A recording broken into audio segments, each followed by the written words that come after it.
For those who are hoping to get through Snoqualmie Pass this weekend, let's take a look at what that's going to look like. The best days to travel are going to be today, tomorrow, and Friday, because that's when it's going to be clearest, no rain, nothing like that. As you can see, it'll be in the 40s to 30 range in the degrees. As we get into Saturday afternoon and into Sunday, we're going to start seeing some rain and snow in the pass, so you're going to want to make sure you drive carefully if you are traveling those days. And I just want to make a warning that even though it says it's clear, you should still be driving and taking those tips from Monique earlier, because this is what clear looks like in the pass right now.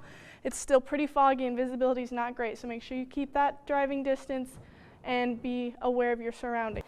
Today we're looking at about a high of 65 and a low of 44 with some light winds about 6 to 10 miles per hour. So you might want to throw on a light jacket, one of those WSU hoodies that you might have. But I will say if you're graduating or planning on attending graduation, you don't have to worry about the snow quite yet, as it's going to start later in the day, closer to 4 p.m.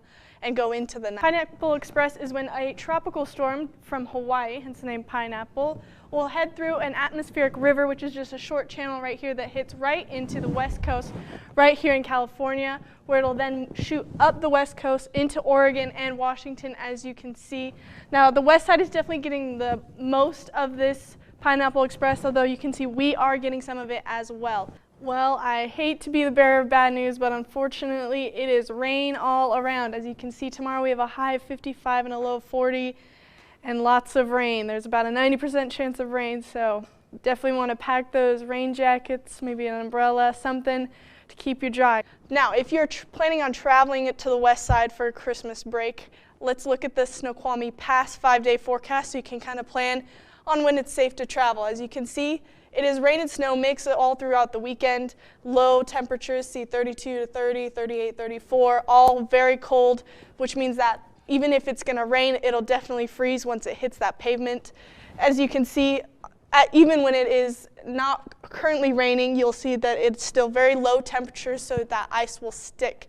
So make sure that if you are leaving, you'll want to leave with plenty of time, get above those freezing temperatures. Like I said, 36, 35, you want to go during the day when it's warmest so that you don't have to hit those black ice patches. Looking at tomorrow for our game, we are just going to continue to see that sun. We're going to have a high of 67 and a low of 46. Kickoff is at 4 tomorrow, which means that we are going to be right in that 65 degree once kickoff happens, although we will see sunset during that game.